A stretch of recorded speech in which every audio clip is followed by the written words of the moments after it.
সকল গোপীগণ এসে উপনীত। দেখুন ভগবান যখন মুরলীর ধ্বনি করেছে, ওই ধ্বনি শুনে কোন গোপী হয়তো তার কোলের সন্তানকে স্তনগ্রন্থ পান করাচ্ছিল। যে ধ্বনি শুনেছে সন্তানকে ফেলে রেখে ছুটতে ছুটতে চলেছে সেই গহন বনে। কোন গোপী তার স্বামীর সঙ্গে এক শয্যায় শয়ন করেছিলেন, যে ওই ধ্বনি শুনেছে স্বামীকে ফেলে রেখে ছুটতে ছুটতে চলেছে গহন বনে। তাই সকল গোপী একত্রিত হয়ে রাধারানী বলছে, ললিতা, ওরে বিশাখা, ওরে চম্পকলতা, গোবিন্দ যে মুরলীর ধ্বনি করে ডাকছে, আমি যাবো সারে, আমাকে একটু সাজিয়ে দিবি না? ললিতা বলছে, রাধে, গোবিন্দ প্রতিদিন তোমার একলাকে ডাকে, তাই তো তোমাকে সাজিয়ে দিই, তুমি যাও। তবে আজকে তোমাকে একা ডাকিনি, আজকে আমাদের সবাইকে ডেকেছি। ওমা, গোবিন্দ যদি আমাদেরকে না ডাকতো আমরা এত রাত্রে এখানে কেন আসতাম, তাই না? আজকে যে গোপীজয় দেখছেন, এরা সেজে গুজে অভিনয় করছে, এরাই যে গোপী তা নয়। ভগবানের কাছে আমরা সকলেই গোপী।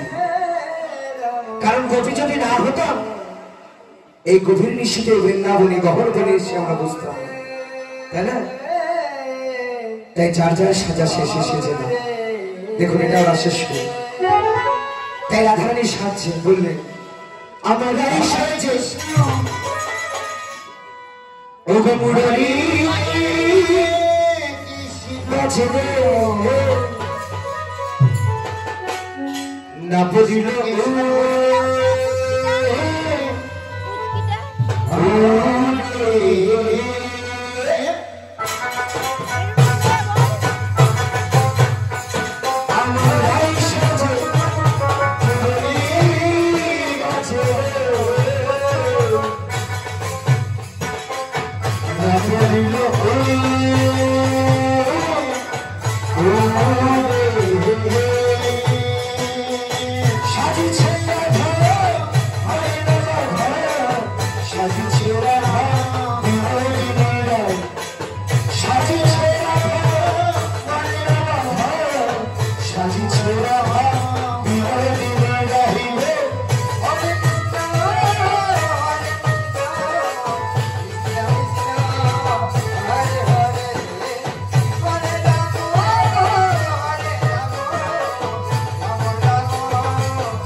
আচ্ছা, কাজল কোথায় দেয় মায়েরা?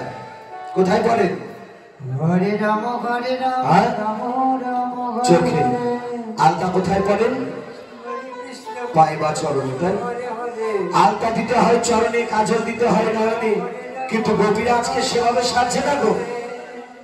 চরণের কাজল, চরণের আলতা দিয়েছে নয়নে, আর নয়নের কাজল দিয়েছে চরণ।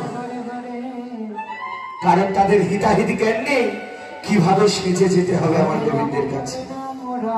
একটাই লক্ষ্য, যাব গোবিন্দের কাছে। এটাই হচ্ছে সকল গোপীদের মনের আশা। আরো সাজছে কিভাবে?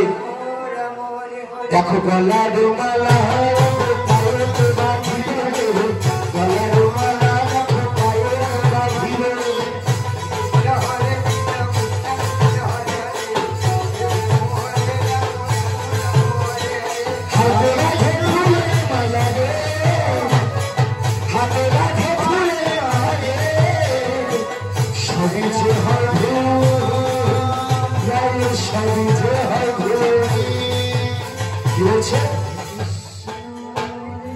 গলার মালা পায়েতে বেঁধেছে গো, হাতে বেঁধেছে ফুলের মালা। বলি বালাই যাহি বালাই যাই, বালাই যাহি বালাই যাই, ওই কৃষ্ণ বালাই যাহি ওই কৃষ্ণ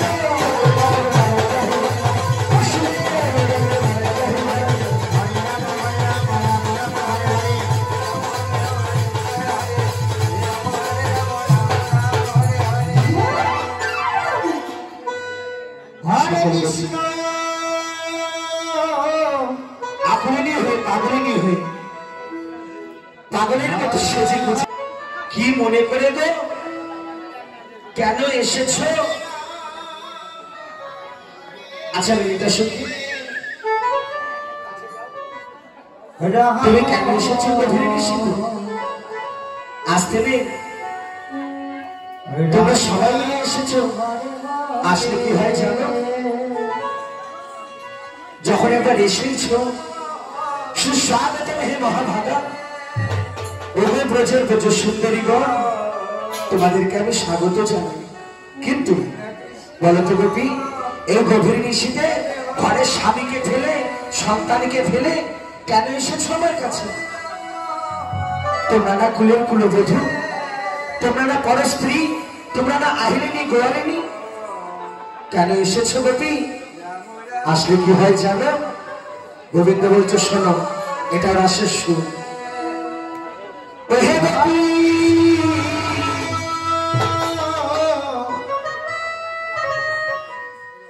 বলো কি সে লাগি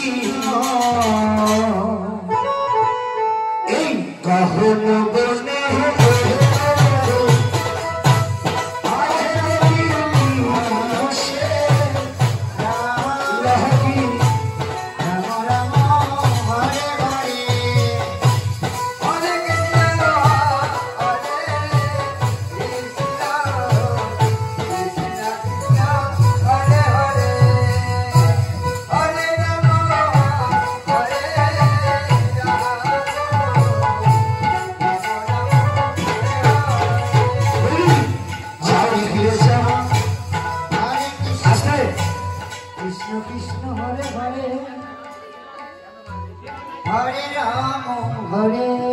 গোবিন্দ বলছে ওহে গোপী কিসের লাগি গহন বনে এলে?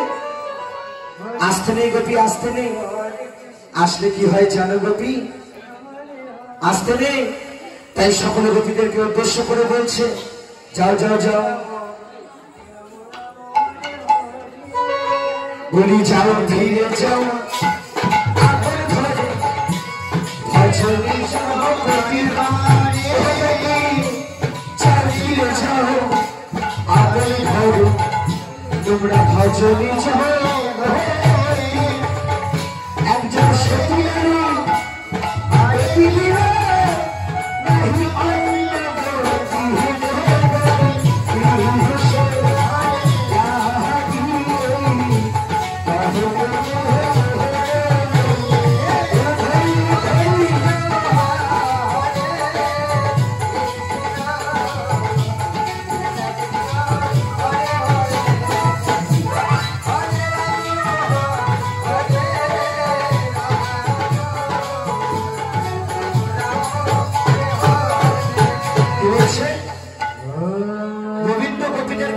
যাও ফিরে যাও আপন ঘরে, ভজ নিজ পতি, সতী নারীর পতি বিনা নাহি অন্য গতি।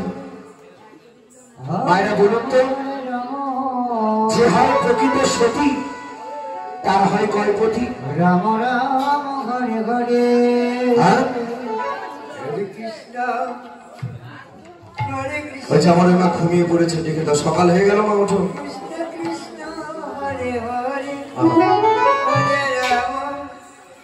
রাসের সুর শুনছি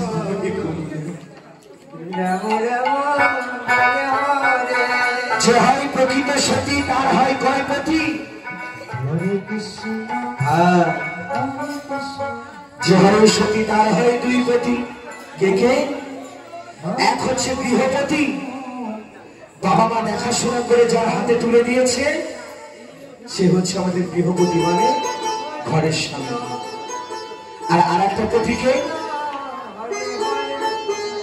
আমরা মন্ত্র বলি না, হে কৃষ্ণ করুণা সিন্ধু দীনবন্ধু জগৎপতি। তাহলে আরেকটা স্বামী কে গো?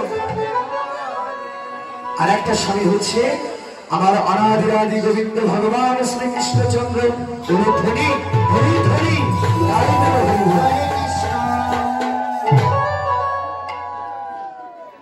বললেন